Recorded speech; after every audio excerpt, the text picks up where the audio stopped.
Today we're gonna do something a bit different than usual. We said that we might do some in the first video we made, so we're just gonna try one and see how it goes.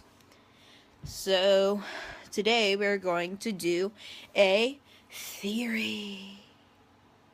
New, mew, new, meow, new. That's our theme song for that. New, mew, new, mew, new. First high and then it goes low. Might change it later because that's not a very good one. So today we're going to do the Pixar theory. The Pixar theory is technically just a theory that all the Pixar movies ever are all linked in one universe. So they all happen in the exact same world and they're all connected. Okay? So first we're going to talk about Toy Story, A Bug's Life, Monsters Inc., Finding Nemo, The Incredibles, Cars, Ratatouille, WALL-E, Up, Toy Story 2 and 3, Cars 2, and Brave. The Pixar theory all starts back at Brave, because Brave is farthest back in time, so we're just going to start there, out of the list I gave. So Brave was the first Pixar movie to start explaining why, like, animals sometimes acted like humans in Pixar movies. Like the rats from Ratatouille and, like, stuff like that. The answer to why the animals sometimes act like humans is because of magic. The magic, we later find out in Brave, is from a witch that has magic and stuff.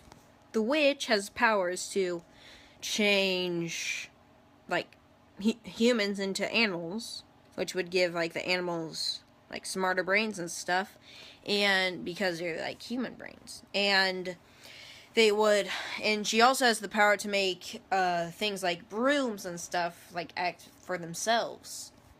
Centuries after the witch, the animals start acting, well, the animals start interbreeding. They're smart animals. So they get, like, kids that are smart, and they start mutating and stuff. Also making very, very smart animals. Later, there are two progressions. The progression of, like, animals' nature, and also, robots. Like, what's it called? Artificial intelligence. That is also the other thing that's growing. The next few movies in the Pixar universe show the struggle between man, artificial intelligence, and nature, like animals. The animal wars are all set place in Ratatouille, like the battles of the animals against people trying to, like, are placed in Up, Ratatouille, and Finding Nemo. We left out A Bug's Life, which you'll understand later. In Ratatouille, we see animals, the rats, like, trying to learn what they can do, like, getting smarter and just experimenting. Remy wants to cook, which is something that only humans until then wanted to do and were, like, able to do. So he makes some human friends, and then his dream comes true. He becomes a famous cook. But what happened to the bad guy? The evil chef guy? He now has the knowledge that animals can sometimes do things better than even people can. So what will he do with that knowledge? The theory is that he started throwing out a rumor that, like, animals can do better. So then Charles Muntz hears about it from the rumor, and he starts thinking about it. So he decides to make some collars where he can hear what his own dogs are thinking, and so that he can know what they're saying and stuff with his newfound news. He uses his dogs to find the bird that he's been obsessing over forever. But then he fails. So, and then, the guy from Up goes out, brings the dogs back home, and he sets them all free, and gives them to owners and stuff. Earlier and up, Carl is having to give away his house in order to grow the city more from a company called By and Large, B&L. Now let's think. Where else have we seen B&L, By and Large? Let's think in WALL-E. In WALL-E, By and Large was the company that polluted the earth so much that humans had to leave. Yeah. By and Large technically owns the whole world by the time that WALL-E, a bit earlier than then WALL-E took place. They own like everything, they make everything, they are even controlling part of the government. So they own a lot, and they are big, and they polluted the earth so that humans had to leave. Even in Toy Story 3, we saw batteries in Buzz that were By and Large batteries. In Finding Nemo, we have several fish going out to save Nemo from humans that took him. Humans are starting to cross lines and catch animals, do stuff with animals, just make better everything, like better cars, they're just making more better robots and stuff. Now let's think about Dory. Dory stands out from the rest of the fish. She's not as bright, as you probably can tell. She's not as intelligent, probably because of her short-term memory loss. Memory loss is probably the reason why she's not as, advanced as the rest of the fish. She's much less advanced because of her short-term memory loss. But she does show that she's growing in some way, because she can read human writing and know how to speak to whales, like whale language. That's pretty advanced for just a fish. Now we're going to talk about AI, robots and stuff, technology. We're going to start with The Incredibles. Let's think. Who is the bad guy in this movie? You're probably thinking of Buddy, or Syndrome. Basically commits genocide on superhumans, or does he? He doesn't have superpowers. He only used technology to take his revenge on Mr. Incredible. Seems a little odd that he went so far as to commit genocide. And how does he kill the supers? He makes an android, a super smart AI death-killing robot thing, who learns the moves of every superhero he fights and can learn easily how to defeat them just the longer you fought with it. When Mr. Incredible first learns about it, Marge tells him that it's just a AI that went rogue. Mr. Incredible points out that it probably got too smart and just wondered why it had to take orders.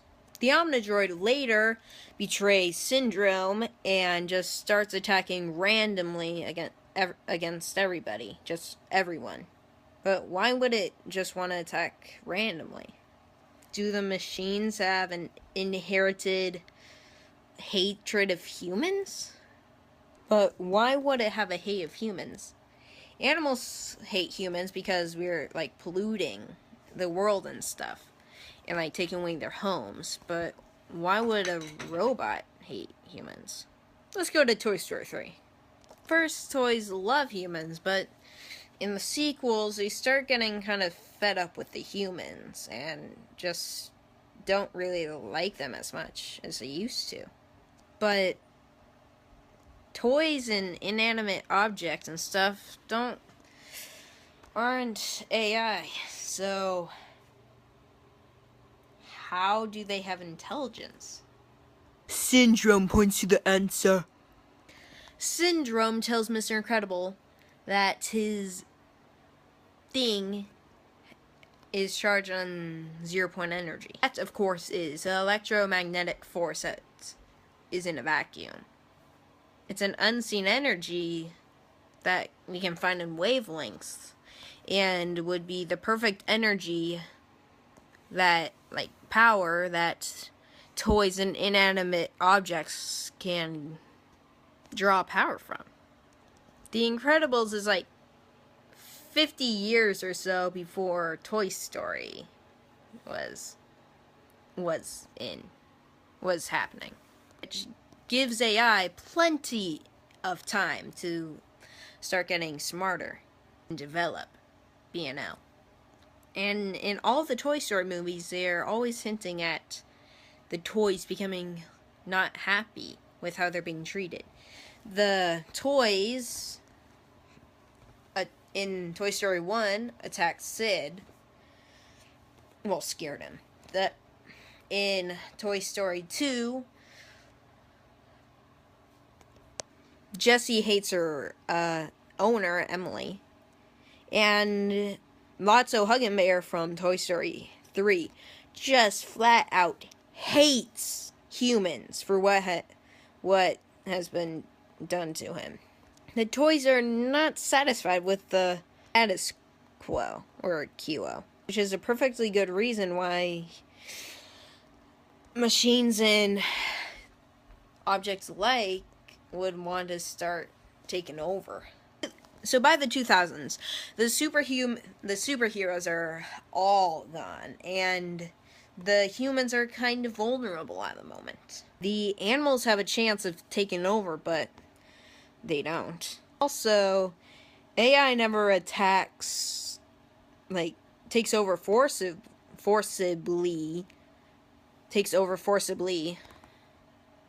Why do you think that is? It's reasonable that AI took over, but probably not in the way we expected it. Machines use BNL to help them dominate the world, starting in the 1960s, after they failed taking out the Incredible Family. In all the Toy Story movies, it's pretty clear that sentient objects really do kind of rely on humans for everything. It is hinted that human toys, when they're put in storage, lose all life, unless they're in a museum where they can be seen upon by humans. So AI decides to use a corporation that suits their every need, BNL. BNL later starts polluting the world, and then the animals stand up against them to stop the humans from polluting all of it. So who saves the humans?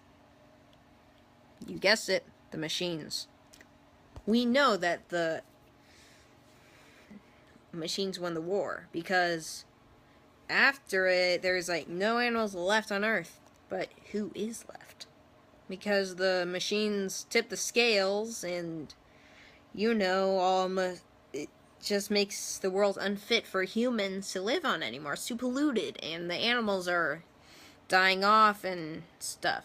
So in a last attempt to save the human race, they go on the Oxium and fly off to space. On the Oxium, the people became the people's only needs were to get their wants done and their needs done by robots. Have the robots do everything for them. That made them very, very dependent on the robots. Meanwhile, on Earth, the machines were left on Earth. Some machines were left on Earth to populate the world. And that's where Cars fits in. There are no animals or humans left on Earth because they're all gone. So, cars are the last things on. In Cars 2, the cars go to Japan and other places in the world, so we know it's on Earth.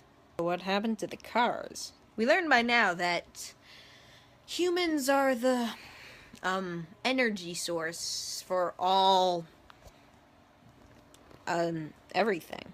Back to WALL-E. In WALL-E, the machines, they left Earth and left a bunch of machines and a few people back to, fix up the Earth. But for some mysterious reason, it didn't work. And for some mysterious reason, the machines started you know, all the machines died off. They just stopped